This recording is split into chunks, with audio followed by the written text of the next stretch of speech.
Archbishop Desmond M टूटू द्वारा लिखित क्षमा की पुस्तक एक उपयोगी पुस्तक है जो हमें सिखाती है कि दूसरों को क्षमा करके खुद को और दुनिया को कैसे ठीक किया जाए।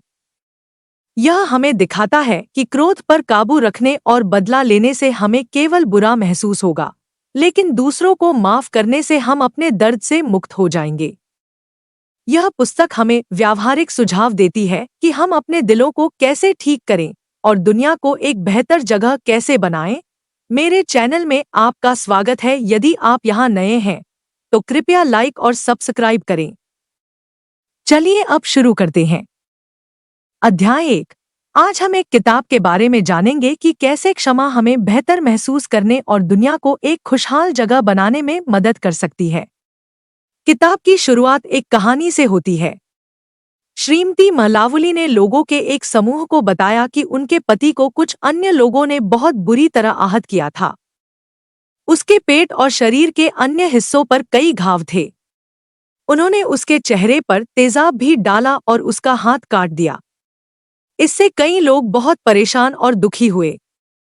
श्रीमती महलावली बहुत दुखी और परेशान भी थी। बबलवा नाम की 93 वर्षीय महिला ने एक विशेष बैठक में क्षमा की अपनी कहानी साझा की। जब वह छोटी थी तब उसने अपने पिता को खो दिया था और उसके परिवार को पुलिस के कारण कई संघर्षों का सामना करना पड़ा। इन सब के बावजूद बबलवा अपने पिता को ठेस पहुंचाने वाले को माफ करना चाहती है, लेकिन वह नहीं जानती कि किसे माफ करे। यह बैठक लोगों को उन सभी दर्द और पीड़ाओं से उबरने और शांति पाने में मदद करने के लिए थी जिनसे वे गुजरे थे। क्षमा महत्वपूर्ण है क्योंकि यह न केवल दूसरों के लिए बल्कि आपके लिए भी आंतरिक शांति और स्वतंत्रता ला सकती है। यह पुस्तक आर्कबिशप डेसमंड एम टूटू और उनकी बेटी एम्फो ए टूटू द्वारा लिखी गई थी। आर्कबिशप टूटू दक्षिण अफ्रीका में एक बहुत ही चतुर और महत्वपूर्ण नेता थे जिन्होंने रंगभेद नामक कठिन समय से उबरने में देश की मदद की। उनकी बेटी एम्फो भी एक शिक्षिका और लेखिका है जिन्होंने अपने पिता से क्षमा के बारे में बहुत कुछ सीखा। वे दोनों मानते हैं कि क्षमा करना बहुत महत्वपूर्ण है और उन्होंने मिलकर इसके बारे में एक किताब लिखी है। इंद्रधनुष राष्ट्र एक ऐसे राष्ट्र को संदर्भित करता है जहां विभिन्न नस्लों और त्वचा के रंगों के लोग, चाहे वे काले, सफेद, एशियाई, अरब या भारतीय हों, एक सुंदर इंद्रधनुष बनाने के लिए एकीकृत हो सकते हैं। नवविवाहित जोड़े खूबसूरत दक्षिण अफ्रीका में एक साथ रह सकते थे। टूटू के विचारों और उदार हृदय ने दक्षिण अफ्रीका से परे दुनिया को प्रभावित किया।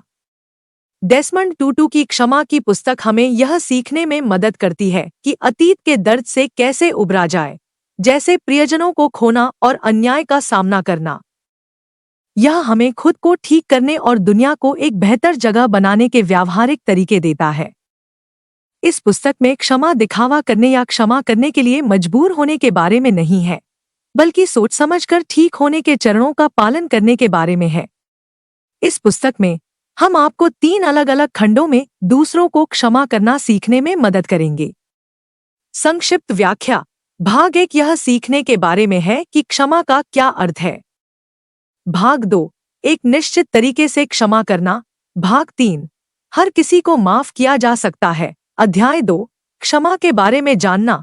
कभी कभी जब हम दुखद कहानियां सुनते हैं तो हम वास्तव में परेशान हो जाते हैं और शायद उस व्यक्ति को भी ऐसा महसूस कराना चाहते हैं जिसने हमें दुख पहुंचाया है।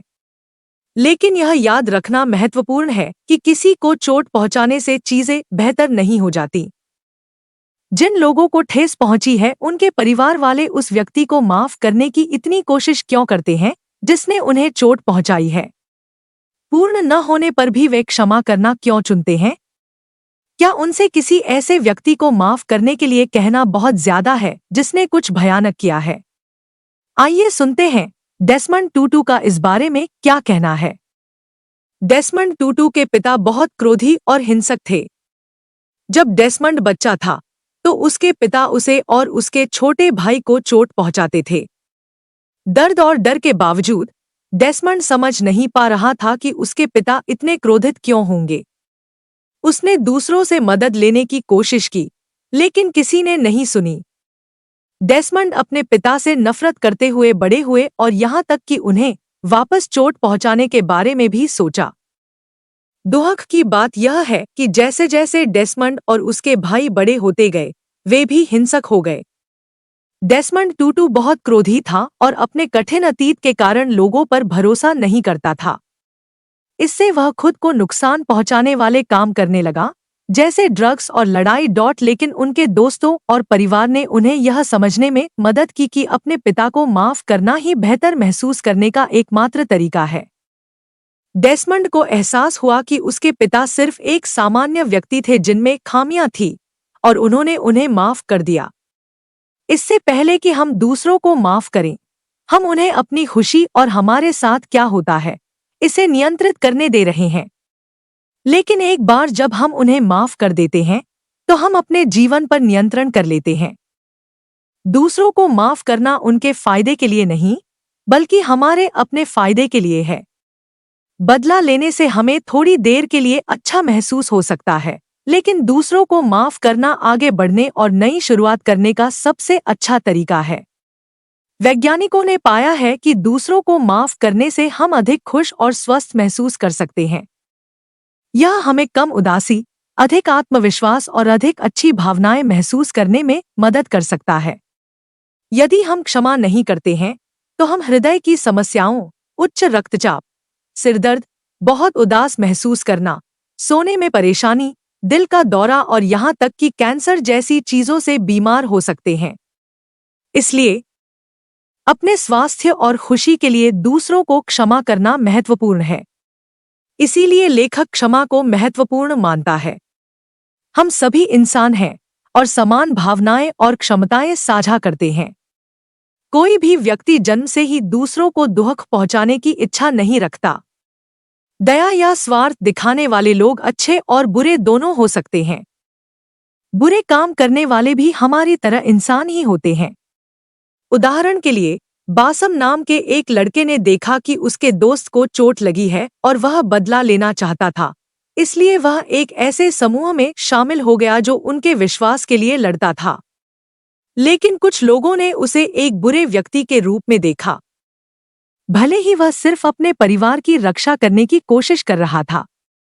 जब वह किशोर थे तो उन्हें इजराइल में सैनिकों से लड़ने के आरोप में जेल में डाल दिया गया था। एक बार एक गार्ड ने उसे बहुत बुरी तरह चोट पहुंचाई, लेकिन जब उन्होंने बात की तो उन्हें एहसास हुआ कि उन दोनों को ऐसा लग रहा था जैसे वे अपनी ही जमीन के लिए लड़ रहे हों। उन दोनों को एहसास हुआ कि वे एक जैसे हैं। आप सोच रहे होंगे कि क्या किसी से बदला लेने से हमें उसे माफ करने से बेहतर महसूस होता है? अगर हम फिर से ऐसी ही स्थिति में हों, तो हम बदला लेने का विकल्प चुन सकते हैं। लेकिन क्या ऐसा करना सही है? क्या बदला लेने से हमें वाकई अच्छा महसूस होगा? आइए देखें कि लेखक इस बारे में क्या कहते हैं। लेखकों का कहना है कि हम जो निर्णय लेते हैं, उससे या तो हमें चोट पहुंचाने वाले से बदला लेने का चक्र शुरू हो सकता है या फिर उसे माफ करने का चक्र शुरू हो सकता है। जब कोई हमें चोट पहुंचाता है, तो हम भी उसे वापस चोट पहुंचाना चाहते हैं। इससे बदला लेने का चक्र शुरू हो सकता है, जहां हम एक दूसरे से बदला लेने की कोशिश करते रहते हैं। यह गुस्से और नफरत का कभी न खत्म होने वाला चक्र है, जो शांति नहीं लाता। माफी का चक्र तब होता है जब कोई हमें चोट पहुंचाता है, तो उसे वापस चोट पहुंचाने के बजाय हम सच बोलकर और उसे माफ करके खुद को ठीक करने की कोशिश करते हैं। इससे हमें यह समझने में मदद मिलती है कि हम सभी इंसान हैं और अपने रिश्ते को सुधार सकते हैं। बदला लेने की बजाय माफ करना जरूरी है, क्योंकि इससे सिर्फ दर्द ही बढ़ता है। डेसमंड टूटू के अनुसार माफी खुद को और दूसरों को ठीक करने का सबसे अच्छा तरीका है। भाग 1 में माफ करना सीखने के बारे में बताया गया है। आइए याद करें कि हमने किस बारे में बात की। माफी जरूरी है क्योंकि यह हमें शारीरिक और मानसिक रूप से बेहतर महसूस करने में मदद करती है। यह हमारे दर्द को दूर कर सकती है और हमें आगे बढ़ने में मदद कर सकती है। माफी का मतलब है यह समझना कि हम सभी गलतियां करते हैं और हम सभी को दूसरा मौका मिलना चाहिए। इसका मतलब कमजोर होना या किसी को कुछ बुरा करने देना नहीं है।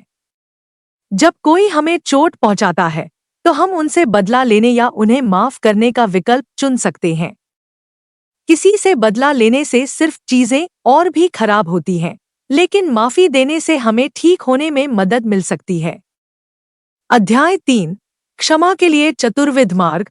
बधाई हो, हम क्षमा की अपनी यात्रा शुरू कर रहे हैं। हम जानते हैं कि क्षमा करना महत्वपूर्ण है, लेकिन हम वास्तव में क्षमा कैसे करते हैं? यह पुस्तक हमें चरण दर चरण सिखाएगी कि कैसे क्षमा किया जाए। हम अपनी भावनाओं को साझा करके शुरू करेंगे, फिर उस व्यक्ति को क्षमा करेंगे जिसने हमें चोट पहुंचाई है, और यह तय करेंगे कि रिश्ते को बनाए रखना है या छोड़ देना है।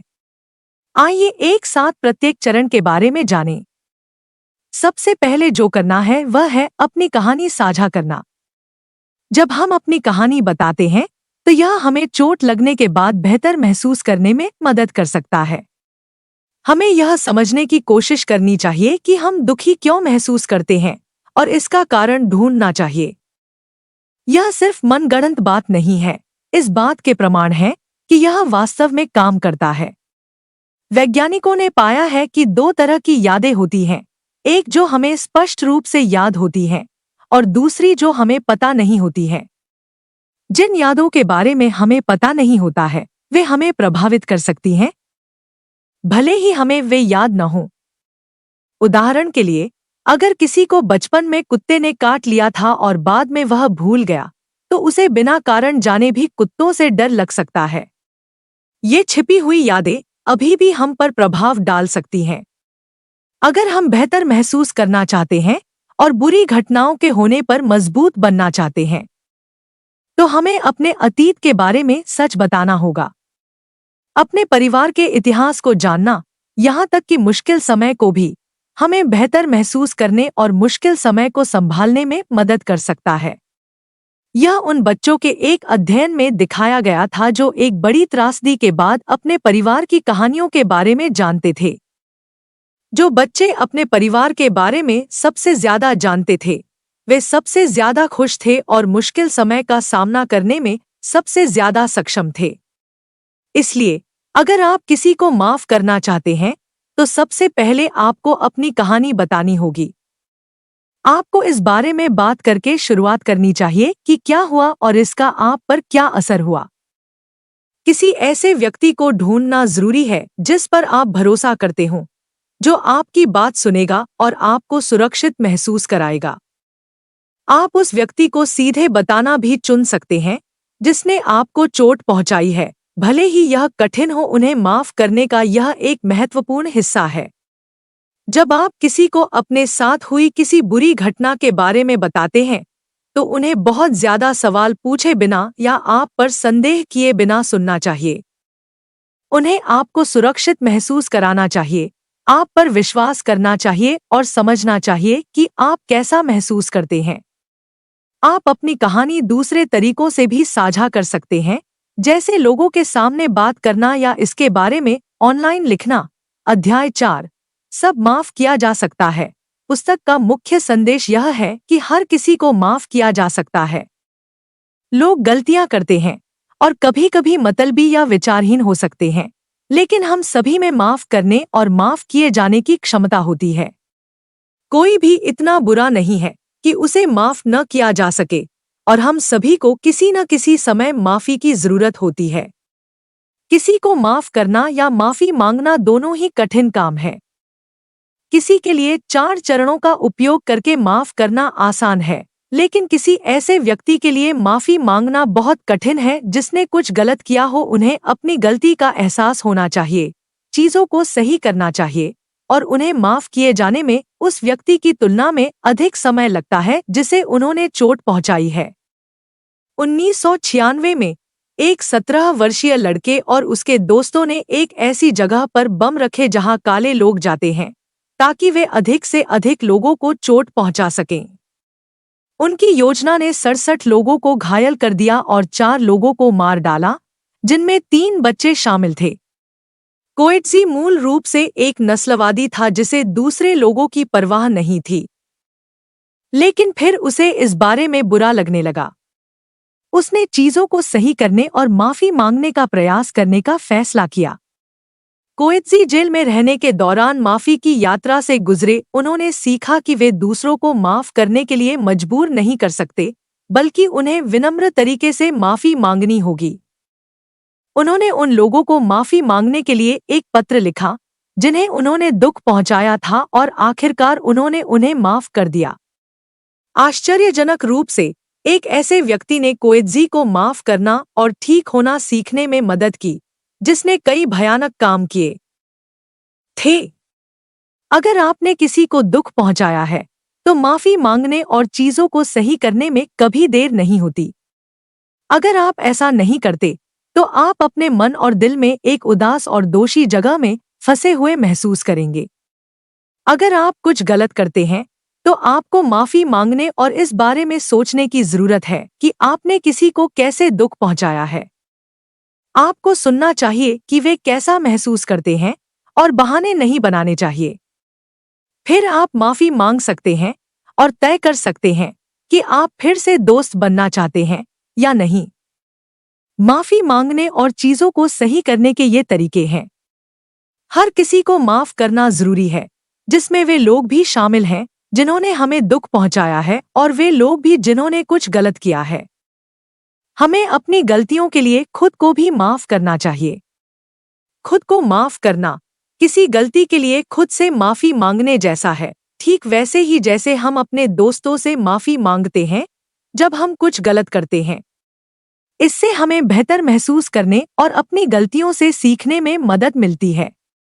जब हम दूसरों को माफ करते हैं तो यह हमें बाहर से बेहतर महसूस करने में मदद करता है, और जब हम खुद को माफ करते हैं तो यह हमें अंदर से बेहतर महसूस करने में मदद करता है।